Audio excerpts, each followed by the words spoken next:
Hey there, it's springtime. The flowers are in bloom and a lot of you are asking, can I do macro photography with a Sony A6000? When I first started to make this video, it was my plan to use the same shot and then rotate through all of the different lenses, showing what kind of shot you would get at the various f-stops.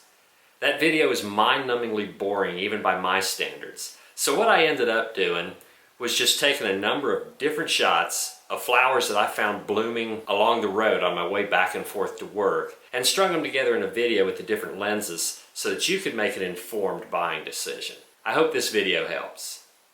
If you're just starting out with the A6000 and all you have is a 16 to 50 millimeter kit lens, you can still do great close-ups. That lens will focus to just under 10 inches.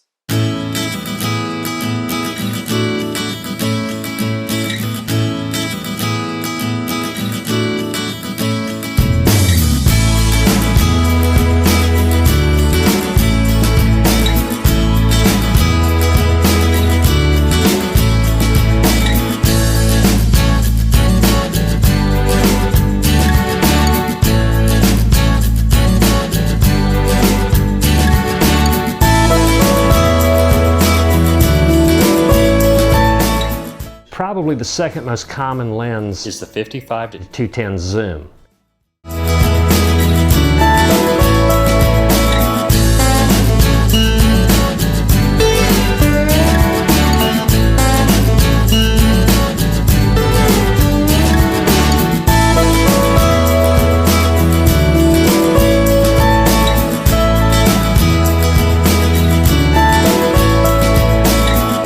Okay, one other lens that's a real darling of Sony A6000 shooters is this 50mm 1.8, the portrait lens.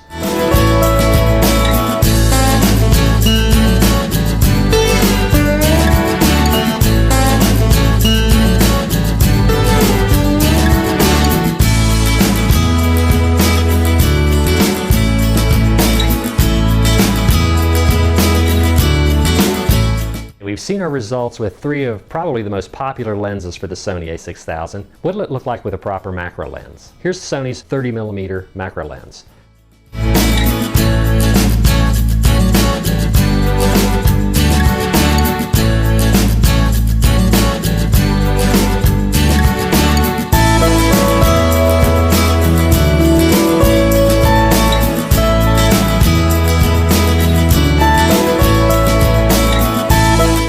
trick, or I should say tool, that folks use to get good close-up or macro shots with non-macro lenses are these little extension tubes.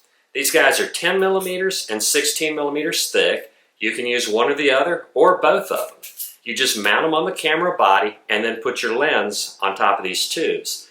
What they do is they allow a lens to focus much closer than its minimum focus distance. They're a little strange to get used to because your focus doesn't work the way it used to.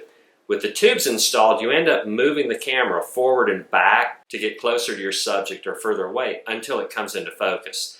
Then sometimes the camera's autofocus mechanism will sort of crisp up the shot and bring it the rest of the way in focus. I found out they're really easy to use with zoom lenses. You install them, put on your zoom, set your camera up, and then you just zoom in and out until the shot comes into focus.